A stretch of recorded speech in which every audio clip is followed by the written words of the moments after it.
نحمده ونصلي على رسوله الكريم اما بعد فاعوذ بالله من الشيطان الرجيم بسم الله الرحمن الرحيم رب اشرح لي صدري ويسر لي امري واحلل عقدة من لساني يفقهوا قولي. باب الغضب في الموعظة والتعلیم.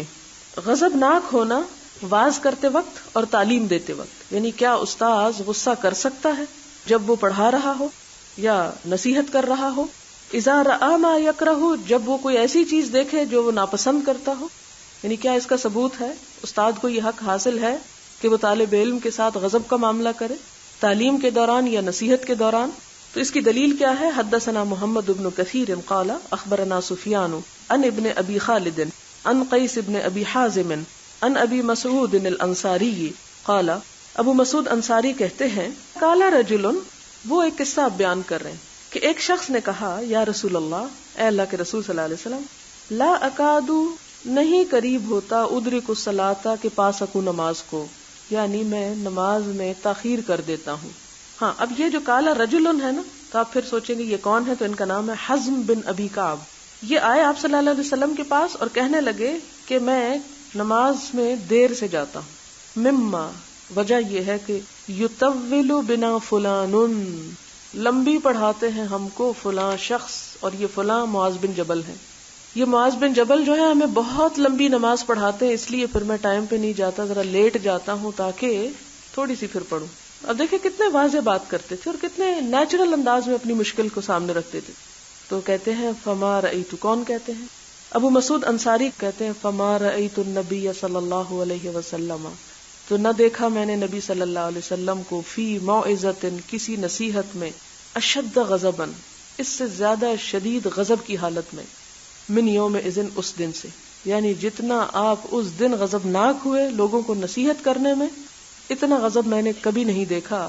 فقال یا ایھا الناس، آپ نے فرمایا اے لوگو، انکم منفرون، تم نفرت دلانے والے ہو، یعنی ایسے کام کر رہے ہو کہ جس سے لوگ دین سے بھاگ جائیں، نمازیں بھی چھوڑ دیں. فمن صلی بالناس، تو جو لوگوں کو نماز پڑھائے، فلیخفف، چاہیے کہ ہلکی پڑھائے، کم پڑھائے، بہت لمبی قرات نہ کرے. کیوں؟ فإن فیہم المریض، کیونکہ ان میں بعض مریض ہوتے ہیں، والضعیف، کچھ کمزور ہوتے ہیں، وذل حاجت، اور کوئی حاجت مند ہوتے ہیں، یعنی ان کے بڑے کام ہوتے ہیں جن کو انہیں جا کے نپٹانا ہوتا ہے. ایک اور روایت میں آتا ہے آپ نے فرمایا افتان انت یا معاذ، کیا تو فتنے میں ڈالنے والا ہے لوگوں کو اے معاذ، یعنی ڈائریکٹ بھی ان کو سکولڈ کیا. تو اس سے کیا پتہ چلتا ہے کہ تعلیم میں اور تربیت میں نرمی اپنی جگہ اور ضرورت کے وقت سختی اپنی جگہ. اور دوسری بات یہ کہ استاد جو ہوتے ہیں وہ والدین کے ہم مقام ہوتے ہیں یا ہم پلہ ہوتے ہیں یا ان کے جگہ پر ہوتے ہیں.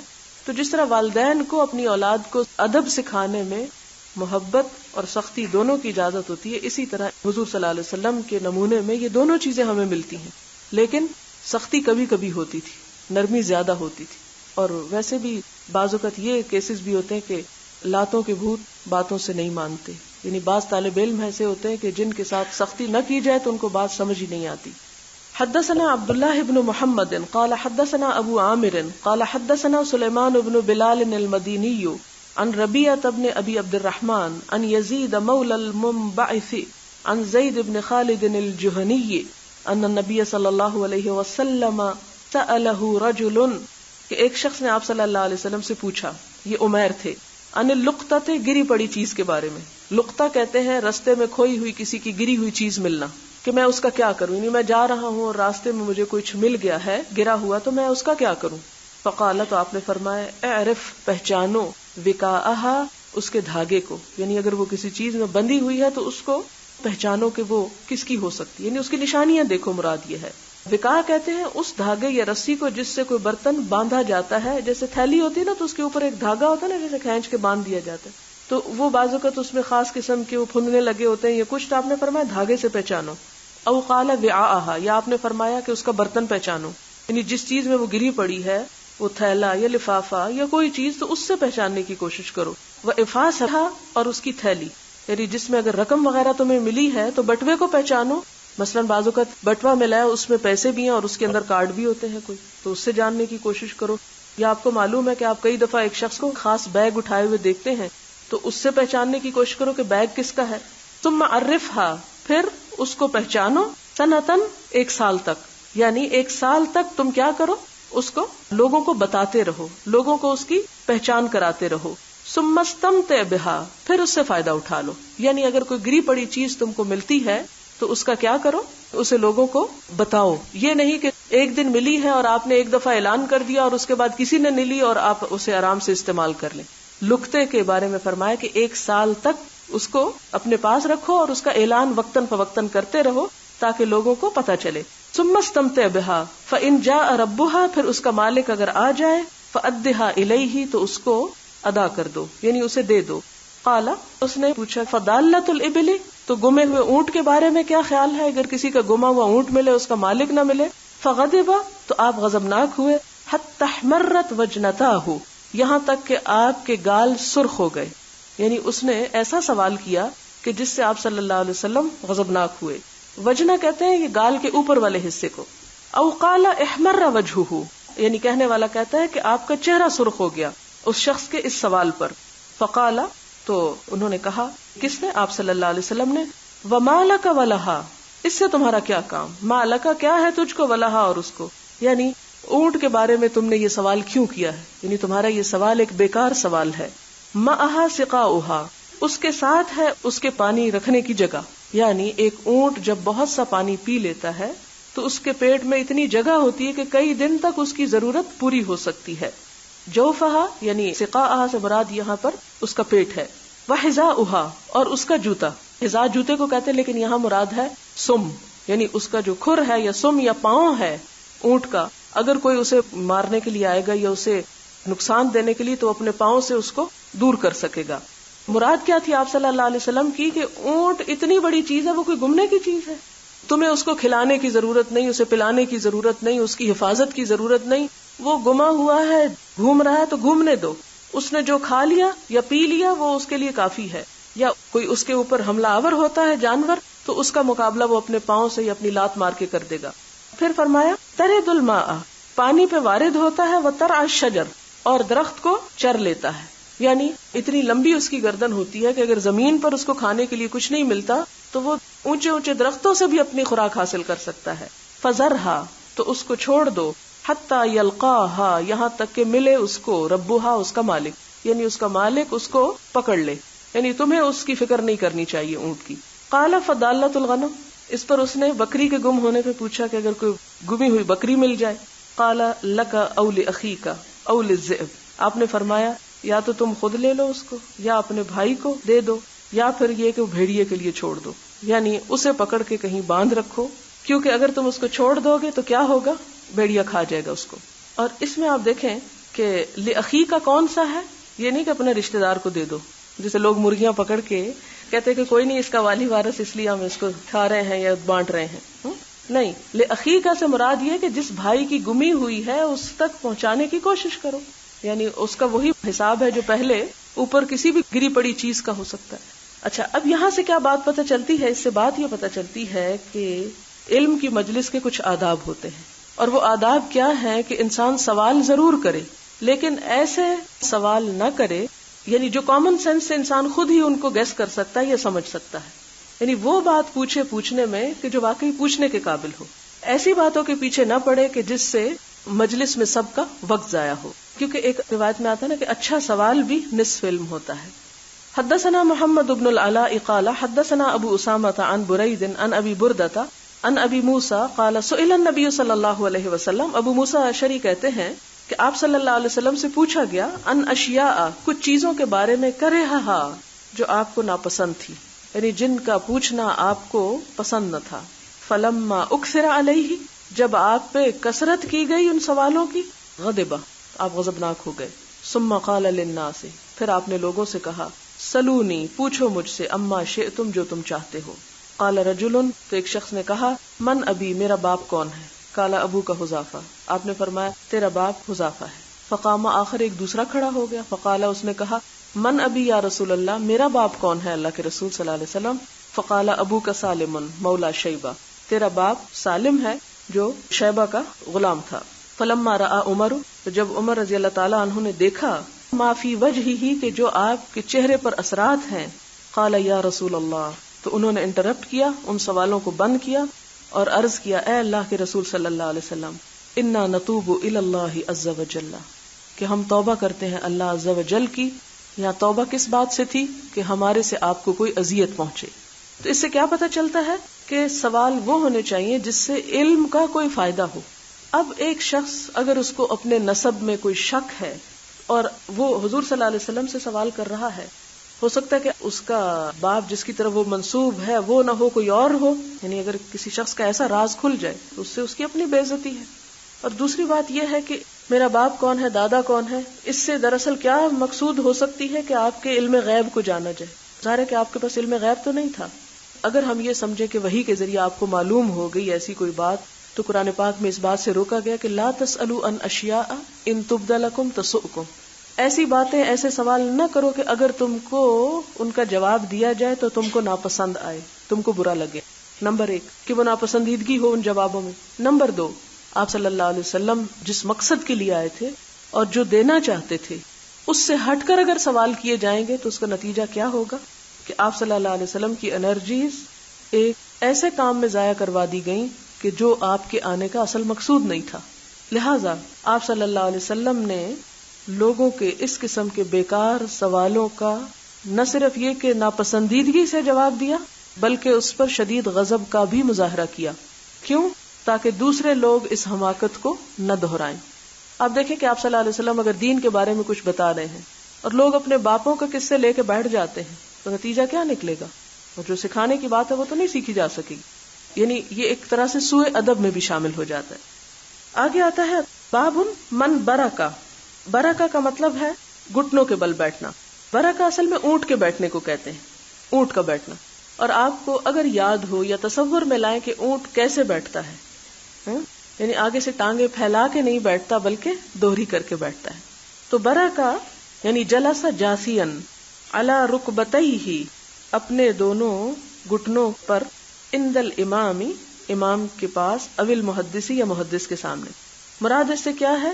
امام یا محدث یعنی استاد کے سامنے دو زانوں ادب سے بیٹھنا. یعنی ایسی پوزیشن نہیں ہونی چاہیے کہ جو علم کی مجلس کے احترام کے خلاف ہو. اس کی کیا وجہ ہے؟ اس کی وجہ یہ ہے کہ 3 چیزیں علم کے لیے ضروری ہیں: کانٹینٹ، میتھڈ اور انوائرنمنٹ. اگر اس میں سے کوئی ایک چیز بھی اس کو خراب کرتی ہے تو اس سے وہ مقصد حاصل نہیں ہوگا. اگر انوائرنمنٹ ایسا ہے کہ جس میں کوئی ٹیک لگائے بیٹھے ہے، کوئی ٹانگیں پھیلائے ہوئے ہے، کوئی سو رہا ہے، کوئی ادھر ادھر دیکھ رہا ہے، تو اس کے نتیجے میں وہ علم حاصل نہیں ہو سکتا جو ہونا چاہیے. جیسے آپ دیکھیں کہ نماز میں ایک کیفیت ہو، اس میں منع کیا گیا کہ نماز میں ادھر ادھر انسان نہ دیکھے. پھر اسی طرح اس بات سے منع کیا گیا کہ انسان اپنے جسم کو بہت زیادہ حرکت نہ دے. اسی قسم کی اور بہت سی چیزوں سے روکا گیا. کیوں؟ اس لیے کہ وہ اللہ تعالیٰ کے سامنے حضوری کا وقت ہے. اسی طرح جب اللہ تعالیٰ کے بارے میں کوئی بات پڑھی جائے یا حضور صلی اللہ علیہ وسلم کے بارے میں کوئی بات پڑھی جائے، یعنی عام علم کی مجلس کا بھی احترام ہے، لیکن خصوصی طور پر دین کی جو مجلس ہوتی ہے جس میں اللہ اور اس کے رسول صلی اللہ علیہ وسلم کا ذکر ہوتا ہے، تو اس مجلس کا احترام بھی ضروری ہوتا ہے. اور اس میں یہ نہیں کہ وہ کسی انسان کی ذات کی پرستش ہو رہی ہے یا انسان کی خاطر ہے.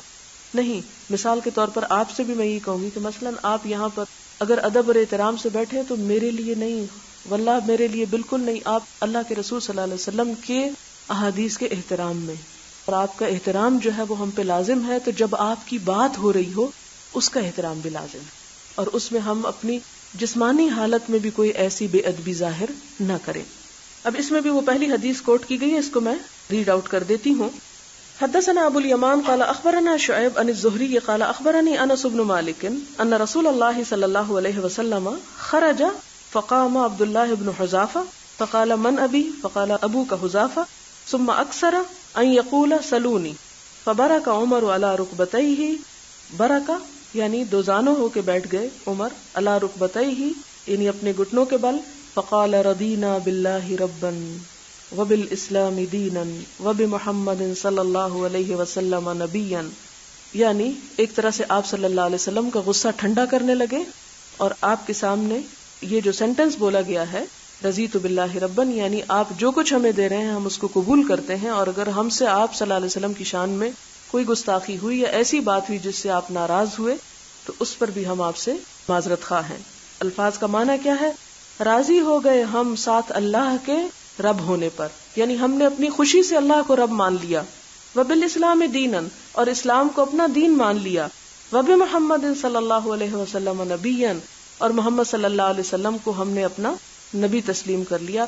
فسکت، تو خاموش ہو گئے، یعنی آپ کا غصہ ٹھنڈا ہو گیا. باب من اعاد الحدیث ثلاثا، باب اس چیز کے بارے میں کہ اعادہ کرے، دہرائے، الحدیث، حدیث کو، ثلاثا، 3 مرتبہ، یعنی ایک بات کو 3 مرتبہ کرنے کی اجازت ہے. لیفہم، تاکہ سمجھی جا سکے. فقال، تو آپ صلی اللہ علیہ وسلم نے فرمایا، الا وقول الزور، خبردار اور جھوٹی بات، یعنی بچو جھوٹی بات سے. فما زال، تو مسلسل رہے، یکررھا، اس کو دہراتے رہے، یعنی آپ صلی اللہ علیہ وسلم الا وقول الزور کو کئی مرتبہ دہراتے رہے. وقال ابن عمر، اور ابن عمر نے کہا، قال النبی صلی اللہ علیہ وسلم، آپ صلی اللہ علیہ وسلم نے فرمایا، هل بلغت، کیا میں نے پہنچا دیا، یعنی اپنی نبوت کے فرائض ادا کر دیے. ثلاثاً، 3 مرتبہ. اس سے کیا پتہ چلتا ہے کہ اہم باتوں کو 3 مرتبہ کیا جا سکتا ہے، لیکن ہر بات کو 3 دفعہ کرنا ضروری نہیں ہے. اور خصوصاً جن چیزوں کو آپ نے بار بار دہرایا وہ بہت اہمیت کی تھی، مثلا جھوٹ سے بچنا، اور اسی طرح آپ صلی اللہ علیہ وسلم کا لوگوں پر حجت تمام کرنا کہ لوگوں جو کچھ مجھے کہا گیا تھا وہ میں تم کو پہنچا گیا ہوں. حدثنا عبدۃ بن عبد اللہ حدثنا عبد الصمد قال حدثنا عبد الله بن المثنى قال حدثنا ثمامة بن عبد الله عن انس عن النبي صلی اللہ علیہ وسلم انہ، کہ نبی صلی اللہ علیہ وسلم کانا تھے، اذا تکلم، جب کلام کرتے، بکلمۃ، کوئی کلام، اعادہا، دہراتے اس کو، ثلاثاً، 3 مرتبہ، حتی تفہم، یہاں تک کہ سمجھ لیا جاتا، عنہ، آپ سے. وَإِذَا أَتَى، اور جب تشریف لاتے، عَلَى قَوْمٍ، کسی قوم پر، فَسَلَّمَ عَلَيْهِمْ، تو ان پر سلام کرتے، سلم علیہم ثلاثاً، سلام کرتے 3 مرتبہ. اس سے کیا بات پتہ چلتی ہے کہ آپ صلی اللہ علیہ وسلم 3 مرتبہ ایک بات کو بیان فرماتے تھے، لیکن جیسے کہ پہلے میں نے عرض کیا کہ یہ ہر بات اور ہر قول کو 3 مرتبہ نہیں کہا گیا، لیکن اہم باتوں کو 3 مرتبہ دہرایا گیا، اور اس لیے بھی کہ صحابہ کرام میں سے جو صرف سن کے یاد کر رہے ہیں وہ بھی اچھی طرح یاد کر لیں، اور جو لکھ رہے ہیں وہ بھی اپنی تصحیح کر لیں. اور اسی طرح یہ کہ جب صحابہ کرام آپ صلی اللہ علیہ وسلم کے جانے کے بعد مذاکرہ کرتے تھے، سناتے تھے ایک دوسرے کو، تو اس کو بھی کئی بار پھر دہرایا کرتے تھے. دوسرا ادب اس میں یہ بتایا گیا ہے کہ جب کوئی شخص دوسروں کے پاس جائے، یعنی لوگ بیٹھے ہوئے ہیں یا کسی گھر میں داخل ہو، تو آنے والا سلام کرے، یعنی جو پہلے سے بیٹھے ہوئے ہیں وہ سلام کو قبول کریں گے. مثلا استاد کلاس کے اندر آیا ہے تو عموماً ہمارے ہاں تو بچوں کو سکھایا جاتا ہے کہ وہ سلام کرے، سکھانے کی حد تک تو ٹھیک ہے، لیکن اخلاقاً اور اسلام کی روح سے کیا ہے کہ استاد بیٹھی ہوئی کلاس کو سلام کرے، یعنی ایک شخص یا آنے والا بیٹھے ہوئے کو یا زیادہ لوگوں کو سلام کرے. اور یہاں پر بھی جو 3 دفعہ سلام کا ذکر ہے، اس سے کیا پتہ چلتا ہے کہ ایک دفعہ کیا، اگر پوری طرح سب نے نہیں سنا تو دوسری مرتبہ، اور دوسری مرتبہ بھی نہیں سنا گیا تو تیسری مرتبہ. یعنی یہاں تک کہ سلام بھی لوگوں کو پہنچ جائے. بعض اوقات ہم ایک دفعہ کر کے چپ ہو جاتے ہیں، اور دوسرا اگر ہمیں کہے تو ہم کہتے ہیں کہ نہیں، ہم نے کیا تھا، آپ نے سنا نہیں. اگر یہ محسوس ہو کہ سنا نہیں تو پھر دہرا دینا چاہیے، کیونکہ جواب دینا ضروری ہے. حدثنا مسدد قال حدثنا ابو عوانۃ عن ابی بشر عن یوسف بن ماہک عن عبد اللہ بن عمرو قال، عبداللہ بن عمرو کہتے ہیں، تخلف رسول اللہ صلی اللہ علیہ وسلم فی سفر، پیچھے رہ گئے آپ صلی اللہ علیہ وسلم ایک سفر میں، سافرناہ، سفر کیا ہم نے اس میں، فادرکنا، تو پایا ہم کو، وقد ارحقنا الصلاۃ، اس حال میں کہ تنگ ہو گیا تھا ہم پہ نماز کا وقت. صلاۃ العصر، اور نماز عصر کی تھی، یعنی آپ صلی اللہ علیہ وسلم ہم سے پیچھے تھے، ہم پہلے ایک جگہ پہ پہنچ کے قیام کرنے لگے، آپ بعد میں تشریف لائے، اور اس حال میں کہ ہم عصر کی نماز کی تیاری کر رہے تھے اور وقت بہت تھوڑا تھا. وَنَحْنُ نَتَوَضَّأُ، اور ہم وضو کر رہے تھے، فَجَعَلْنَا نَمْسَحُ، تو ہم شروع ہو گئے مسح کرنے، عَلَىٰ أَرْجُلِنَا، اپنے پاؤں پر. یہ بغیر جرابوں کی بات ہے. فنادا، تو آپ صلی اللہ علیہ وسلم نے پکارا، بِأَعْلَى صَوْتِهِ، اپنی بلند ترین آواز سے، وَيْلٌ لِّلْأَعْقَابِ مِنَ النَّارِ، ہلاکت ہے ایڑیوں کے لیے آگ میں سے، یعنی پاؤں پوری طرح نہیں تر ہوئے. مرتین او ثلاثن، راوی کہتا ہے کہ یا 2 دفعہ آپ نے فرمایا یا 3 مرتبہ. باب تعلیم الرجل، باب کسی شخص کا تعلیم دینا، امتہ، اپنی لونڈی کو، واہلہ، اور اپنی بیوی کو یا اپنے گھر والوں کو. اہل میں بیوی بھی شامل ہوتی ہے، جیسے حضرت ابراہیم علیہ السلام کے پاس آ کے فرشتوں نے جب سلام کیا، کہ اہل البیت کہا، تو اس وقت ان کے ابھی بچے نہیں تھے، صرف بیوی تھی، تو اہل کا لفظ استعمال کیا. اور اسی طرح اہل البیت میں بچے بھی شامل ہو جاتے ہیں، بیوی بھی ہوتی ہے، لیکن بیوی ہوتی ہے تو بچے ہوتے ہیں، اس لیے اہل بیت میں سے بیویوں کو نہیں نکال سکتے. بہرحال تو یہاں پر بتایا یہ جا رہا ہے کہ اگر کوئی شخص اپنے گھر کے ملازموں کو یا بیوی بچوں کو تعلیم دیتا ہے تو اس کا کیا حکم ہے یا اس کا کیا فائدہ ہوگا اس کو. اخبرنا محمد هو ابن سلام قال حدثنا المحاربي قال حدثنا صالح بن حيان قال قال عامر الشعبي حدثني ابو بردة عن ابيه قال قال رسول الله صلی اللہ علیہ وسلم ثلاثۃ، 3 لوگ، لہم اجران، ان کے لیے 2 اجر ہیں. 3 لوگ ایسے ہیں کہ ان کو دگنا اجر ملے گا. وہ کون ہے؟ رجل، ایک شخص، من اہل الکتاب، جو اہل کتاب سے تعلق رکھتا ہو، یعنی یہودی یا عیسائی ہو، آمن بنبیہ، اپنے نبی پہ ایمان رکھتا ہو، وآمن بمحمد صلی اللہ علیہ وسلم، اور نبی صلی اللہ علیہ وسلم پر ایمان رکھتا ہو. والعبد المملوک، اور مملوک یا غلام شخص، اذا ادا، جب ادا کر دے، حق اللہ، اللہ کا حق، وحق موالیہ، اور اپنے آقا کا حق، تو اس کا بھی دگنا اجر ہے. یعنی ایک شخص غلام ہے لیکن وہ نماز بھی پڑھتا ہے اور اپنے ذمے کے کام بھی پورے کر دیتا ہے، ایسے شخص کو بھی دگنا اجر ملے گا.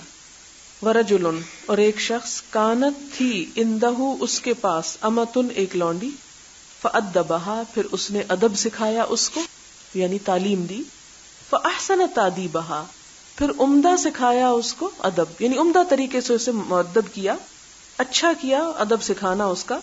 وعلمہا، اور تعلیم دی اس کو، فاحسن تعلیمہا، اور عمدہ دی تعلیم اس کی، یعنی اس کو عمدہ تعلیم دی. ثم اعتقہا، پھر اس کو آزاد کر دیا، یعنی لونڈی کو. فتزوجہا، پھر اس سے نکاح کر لیا. فلہ اجران، تو اس کے لیے بھی دگنا اجر ہے. اس سے کیا پتہ چلتا ہے کہ اگر کسی شخص کے پاس کوئی غلام ہے، اس کو وہ تعلیم دیتا ہے، پھر اس کو آزاد کر دیتا ہے، تو ایسے شخص کو دگنا اجر ملے گا، آزاد کرنے کا بھی اس کو اور تعلیم دینے کا بھی. اور یہاں پر خصوصی طور پر لونڈی کا ذکر ہے، جس سے مراد اس سے نکاح کرنے کا بھی. ثم قال عامر، پھر عامر شعبی کہتے ہیں، کس سے؟ صالح سے. آتینا، کہا، دے دیا ہم نے تجھ کو اس حدیث کو، بغیر شیء، بغیر کسی قیمت کے، یہ تمہیں مفت میں مل گیا علم. قد کانا، تحقیق تھا، یرکبو، سفر کیا جاتا، فیما دونہا، اس سے کم چیز پر، الی المدینۃ، مدینہ کی طرف. یعنی ایک وقت وہ تھا کہ لوگ اس سے بھی کم کوانٹٹی کا علم حاصل کرنے کے لیے مدینہ تک کا سفر کرتے تھے، دور دور جاتے تھے، اور اب ہم نے تمہیں گھر بیٹھے اتنی بڑی بات سکھا دی. یعنی جب زیادہ ملنے لگا تو قدر کم ہو گئی، جبکہ اس سے پہلے لوگوں کے اندر علم کی قدر اس لیے بھی تھی کہ اس کا حصول مشکل تھا یا اس کے لیے محنت زیادہ ہوتی تھی. تو محنت کے بعد تھوڑی سی چیز بھی انسان کو جب مل جائے تو اس کا اجر اور اس کا لطف کچھ اور ہوتا ہے. باب عزت الامام النساء، باب امام کا عورتوں کو واز کرنا، عزا واز کرنا عورتوں کو، و تعلیم ہننا، اور ان کو تعلیم دینا. اس سے کیا پتہ چلتا ہے کہ ایک مرد عورتوں کو بھی سکھا سکتا ہے، یعنی صرف عورتوں کو، عورتوں اور مردوں کو تو سکھاتا ہی ہے، لیکن الگ سے عورتوں کو بھی مرد پڑھا سکتا ہے. کیونکہ بہت سے لوگ کہتے ہیں اچھا یہ کیسا اسلام ہے کہ مرد بھی پڑھاتے ہیں. یہاں کئی لوگوں کو اعتراض ہوتا ہے، تو یہاں اس کی دلیل آ رہی ہے. حدثنا سلیمان بن حرب قال حدثنا شعبۃ عن ایوب قال سمعت عطاء، کہتے ہیں میں نے عطا سے سنا، قال سمعت ابن عباس، وہ کہتے ہیں کہ میں نے ابن عباس سے سنا رضی اللہ تعالی عنہم، قال، وہ کہتے تھے، اشہد علی النبی صلی اللہ علیہ وسلم کہ میں حضور صلی اللہ علیہ وسلم پر گواہی دیتا ہوں. او قال عطاء یا عطا نے کہا اشہد علی ابن عباس کہ میں ابن عباس پر گواہی دیتا ہوں. یعنی یہ بات میں گواہی دے کے کہتا ہوں، یعنی اصرار کے ساتھ یہ تاکیداً بتاتا ہوں، یعنی یہ کوئی جھوٹی بات نہیں جو میں تم کو سنا رہا ہوں. ان رسول اللہ صلی اللہ علیہ وسلم کہ نبی صلی اللہ علیہ وسلم خرجا نکلے، ومعہ بلال اور آپ کی معیت میں آپ کے ساتھ بلال رضی اللہ تعالی عنہ تھے. فظن تو انہوں نے سمجھا، کنہوں نے؟ آپ صلی اللہ علیہ وسلم نے گمان کیا، انہو کہ آپ نے لم یسمع نہیں سنوایا النساء عورتوں کو، یعنی آپ نے ایک خطبہ دیا ہے اور آپ کو یہ گمان ہوا کہ میری بات عورتوں تک نہیں پہنچی، کیونکہ مسجد نبوی میں آپ کے ارد گرد مرد ہوتے تھے اور عورتیں ایک الگ علاقے میں ہوتی تھی، پیچھے والے حصے میں ہوتی تھی اور نسبتاً دور ہوتی تھی. ظاہر مائک نہیں ہوتا تھا اور بعض اوقات سینکڑوں کا مجمع ہوتا تو خصوصاً عیدوں پر، تو یوں لگتا ہے جیسے عید کا موقع تھا، جیسے ایک اور روایت میں بھی آتا ہے، تو اس پر زیادہ لوگ تھے، مرد بھی زیادہ تھے اور عورتیں بھی زیادہ، تو آپ کو یہ گمان ہوا کہ میری بات عورتوں تک نہیں پہنچی. لہذا آپ نے کیا کیا؟ فوعظہن ان کو بھی واز کیا، یعنی الگ طور پہ، وامرہن اور ان کو اس واز میں حکم دیا. کس چیز کا؟ بالصدقۃ صدقہ کرنے کا، یعنی اس واز کا موضوع کیا تھا؟ صدقہ کرنا. فجعلت المرأۃ عورتوں پہ اتنا اثر ہوا کہ کرنے لگی ایک ایک عورت تلقی ڈال رہی تھی، یعنی شروع ہو گئی عورتیں ڈالنا، القرطہ بالیاں، والخاتم اور انگوٹھیاں، یعنی کوئی عورت اپنی انگوٹھی اتار کے پھینکتی، کوئی بالی اتار کے پھینکتی، یعنی اس طرح صدقہ خیرات کرنے لگی. اس سے ایک اور بات پتہ چلتی ہے کہ اس دور میں عورتیں زیور پہنتی تھی، کیونکہ بعض کتابوں میں ایسی روایات آئی ہیں کہ جس سے کچھ لوگوں نے اس بات پہ اصرار کرنا شروع کر دیا ہے کہ عورت کو زیور نہیں پہننا چاہیے، جبکہ یہ حدیث بھی ہمیں بتاتی ہے.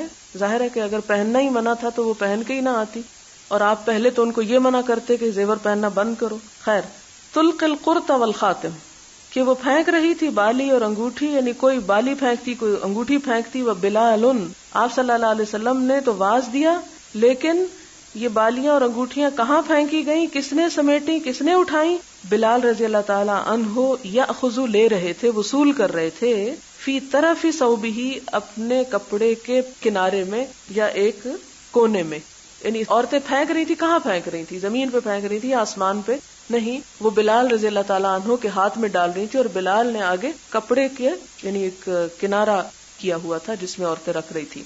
وقال اسماعیل عن ایوب اور اسماعیل ایوب سے روایت کرتے ہیں، اسماعیل ابن الیہ مراد ہے یہاں، ان عطا سے، وقال ان ابن عباس اور انہوں نے کہا کہ ابن عباس سے، اشہد علی النبی صلی اللہ علیہ وسلم کہ میں حضور صلی اللہ علیہ وسلم پر گواہی دیتا ہوں. یعنی یہ اوپر والی بات کی تصدیق یوں کی گئی کہ اس میں ابن عباس نے حضور صلی اللہ علیہ وسلم پر گواہی دی. باب الحرص علی الحدیث، باب حدیث کے لیے حرص کرنا، یعنی حدیث کا شوق رکھنا، حدیث کو جاننے، اس کو سیکھنے، اس کو سمجھنے کا شوق ہونا. اور حدیث سے مراد یہاں حضور صلی اللہ علیہ وسلم کی حدیث ہے. حدثنا عبد العزیز بن عبد اللہ قال حدثنی سلیمان عن عمرو بن ابی عمرو عن سعید بن ابی سعید المقبوری عن ابی ہریرہ انہ قال قیل یا رسول اللہ، آپ صلی اللہ علیہ وسلم سے عرض کیا گیا، من اسعد الناس، کون زیادہ خوش قسمت ہے لوگوں میں سے، بشفاعتک، آپ کی شفاعت کے ساتھ، یعنی آپ کی شفاعت کس کو نصیب ہوگی؟ یوم القیامت، قیامت کے دن. قال رسول اللہ صلی اللہ علیہ وسلم، آپ صلی اللہ علیہ وسلم نے فرمایا، لقد ظننت، میں سمجھتا تھا، یا ابا ہریرہ کہ اے ابو ہریرہ، اللہ یسألنی عن ھذا الحدیث احد، کہ نہ پوچھے گا اس بات کے بارے میں کوئی بھی، یعنی میں سمجھتا تھا کہ یہ سوال مجھ سے کوئی نہیں کرے گا، اولا من کا، تجھ سے پہلے، یعنی میں سمجھتا تھا کہ کوئی نہیں پوچھے گا مجھ سے یہ بات تجھ سے پہلے. کس سے پہلے؟ ابو ہریرہ سے، یعنی مجھے پتا تھا یہ بات تم ہی پوچھو گے، یعنی میرا اندازہ تھا کہ یہ سوال تم ہی کرو گے. حالانکہ صحابہ تو بہت سے تھے، سیکھنے والے بھی بہت تھے، لیکن سب برابر نہیں ہوتے. لما رأیت من حرصک، اور آپ صلی اللہ علیہ وسلم یہ نہیں کہ کوئی غیب کا علم جانتے تھے، تو فرمایا کہ جو میں تیری حرص دیکھتا تھا، رأیت میں نے دیکھی، من حرصک تیری حرص، تیرا شوق، کس پر؟ علی الحدیث، حدیث پر. یعنی حدیث کے بارے میں تو جتنا شوقین ہے، جتنا حریص ہے، جتنا جاننا چاہتا ہے، اس بنا پر میں سمجھتا تھا کہ ایسا سوال تم ہی کرو گے. پھر آپ نے جواب دیا. اب اس سے کیا پتہ چلتا کہ آپ صلی اللہ علیہ وسلم نے ان کو اپریشیٹ کیا، ان کو انکریج کیا. اسعد الناس، سب سے زیادہ خوش قسمت لوگوں میں سے، سعد سعید خوش قسمت کو کہتے ہیں نا، بشفاعتی میری شفاعت کے ساتھ، یعنی جس کو میری شفاعت نصیب ہوگی یوم القیامتی قیامت کے دن، من قال لا الہ الا اللہ، جس نے لا الہ الا اللہ کہا خالصا من قلبہ، خالص کر کے اپنے دل میں، او نفسہ اپنے جی میں، یعنی اپنے نفس اپنے دل میں اپنے ساتھ خلوص برتتے ہوئے. قلب یا نفس کا لفظ آپ نے استعمال کیا کہ خالصتاً جو لا الہ الا اللہ دل کی یکسوئی کے ساتھ پڑھے گا اس کو میری شفاعت نصیب ہوگی، خواہ وہ آگ میں بھی جا چکا ہو وہاں سے بھی نکال کے لے آیا جائے گا، جیسے کہ وہ پیچھے حدیث پڑھ چکے ہیں جنت کے نہر پہ ڈالنے والی.